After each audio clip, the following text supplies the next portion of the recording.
Sema amina.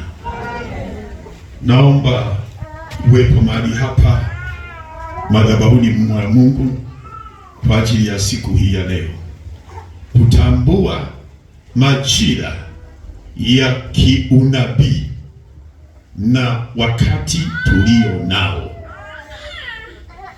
Kutambua majira ya kiunabii na wakati tulio nao.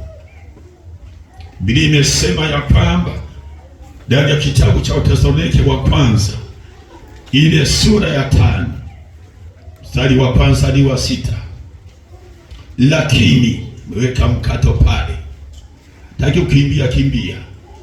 Anasema lakini ndugu, kwa habari ya nyakati na majira hamna haja niwaandikie, maana ninyi nyote wenyewe mnajua ya kuwa siku ya Bwana yaja kama mwivi ajavyo usiku.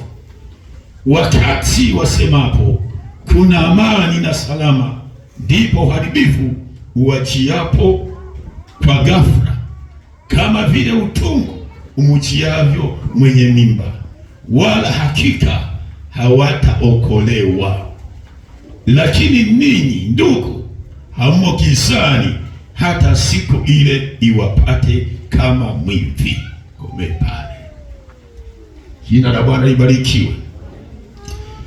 Paulo hapa analiandikia kanisa la Mungu lipate kuyatambua majira na nyakati tulizo nazo. Nyakati hizi tulizo nazo ni mbaya. Paulo anaziita wakati mwingine ni siku za hatari, siku mbaya, lakini kanisa inatahadharishwa kwamba itambue nyakati tulizo nazo hizi. Biblia iko katika maeneo makuu matatu igawanywa. Bwana wetu asifiwe. Inasimamia eneo la kwanza ni maelekezo. Naomba hiyo uelewe sana. Maelekezo. Kielewa yale maelekezo, umepata neema. Lakini usipoyaelewa yale maelekezo unavyoelekezwa, neema hiyo itageukia kwa wengine.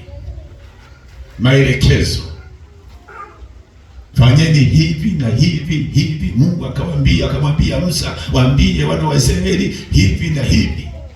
Mungu akasema na Paulo, fanyeni haya na haya. Mungu akasema na Yohana haya na haya. Mungu akaongea na Yohana hata kwenye kitabu cha Ufunuo akiwa Pastimo, akaweza haya na haya. Maelekezo. Jambo la pili ni unabii. Usipoelewa unabii na majira yake na nyakati tulizo nazo, giza litaingia. Ni sawa na yule anayesinzia, anaendelea kusinzia tu. Unabii. Jina la Bwana libarikiwe. Haleluya.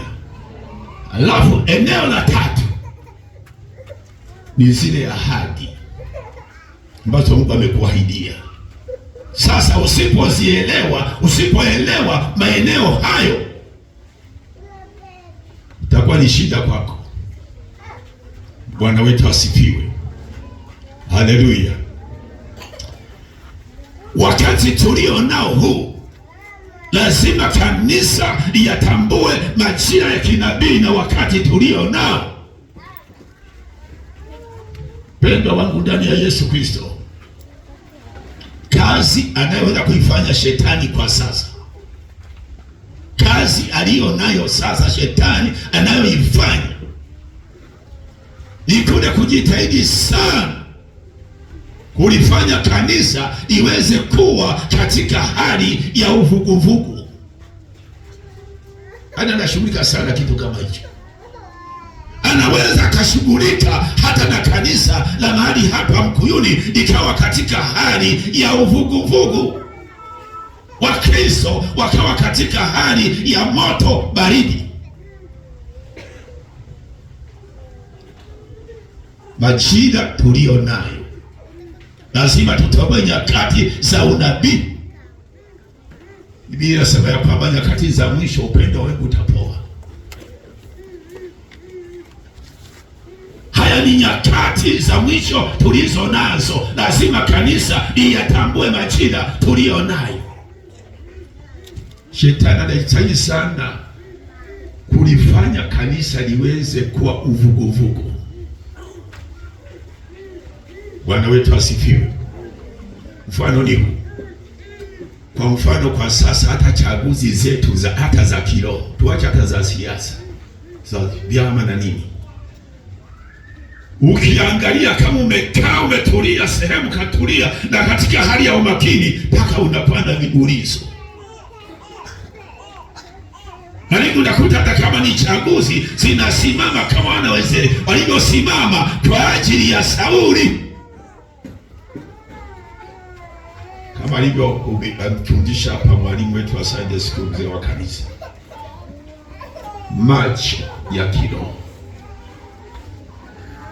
Hata wakati wa chaguzi zinafanywa sio kiroho. Haleluya, haleluya, nyingi. Hapo sasa ni kurudisha kanisa lirudi katika hali ya mwilini. Tulipokuwa pale kwenye uchaguzi mwingi,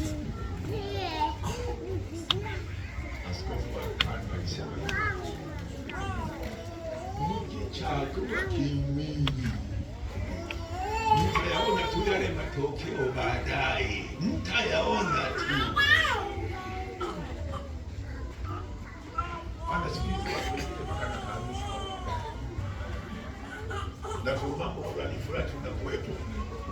Unaona kama mtu anakukirimu, kumbe anatafuta mambo mengine. Lakini kama unayo macho ya kiroho,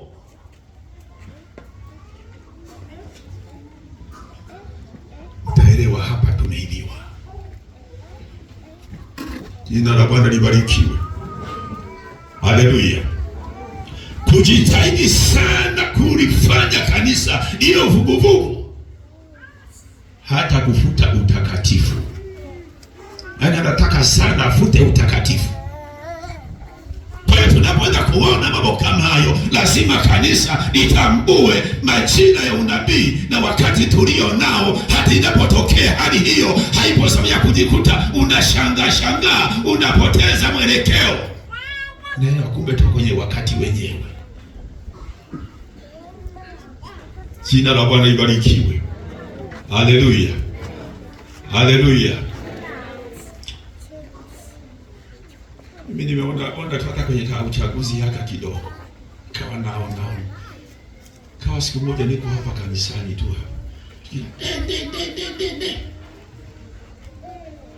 nitamtoa mambo mengi mno. Nilinyamaza. Bwana wetu asifiwe.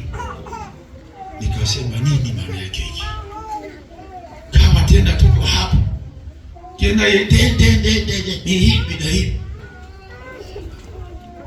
Bwana wetu asifiwe. Haleluya. Lazima kanisa liyatambue majira ya unabii na wakati tulio nao ni wakati mgumu. Wakati mwingine shetani huwa anaandaa hata watu wabovu. Naomba hayo yaelewe. Unaweza ukawa umesimama vizuri, anaandaliwa mtu mbovu au watu wabovu ili wakukoseshe. Na ikiwezekana unao hata katika huduma, unao hata kanisani, unaimba nao hata kwaya. Kwa hiyo kisha yaona majira kama hayo, tambua ya kwamba ni nyakati tulizo nazo. Bwana wetu asifiwe.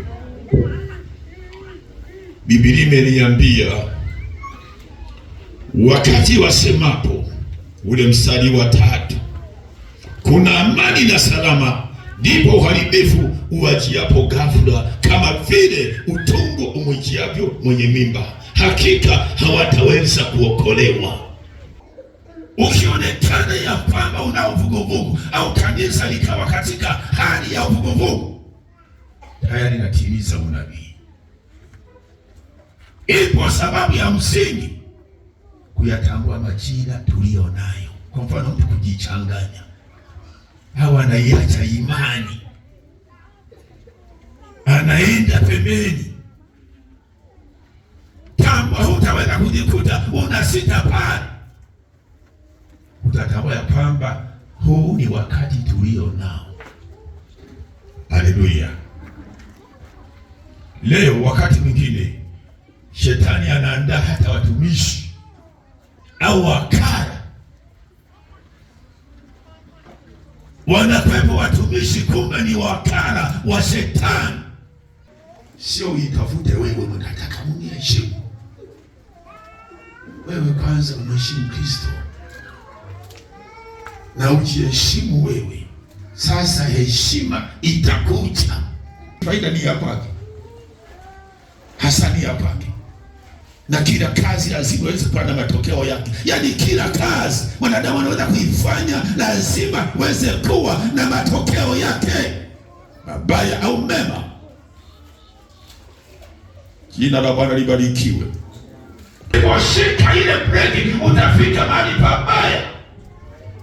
Uko tayari kupokea tabushwa. Tulikuwa na mpendwa mmoja hata nyuma, alikuwa ni hakimu wa mahakama ya Mwanza, tulikuwa naye kanisani. Ndipo unafika wakati mwingine zinapopewa kesi, alivyokuwa anatueleza, unafika wakati kabisa akawa anawaita hata pale na wale wazee wake wa baraza, na wale baadaye na mtu anaandaliwa yule kwa mimpa kijita fulani. Kwa unafika wakati mpaka analetewa mapesa, lakini anasema kwamba mimi sitaweza kuhukumu, nitahukumu katika njoro hii, pesa zako hizi baba. Kwa namtukana sana watu.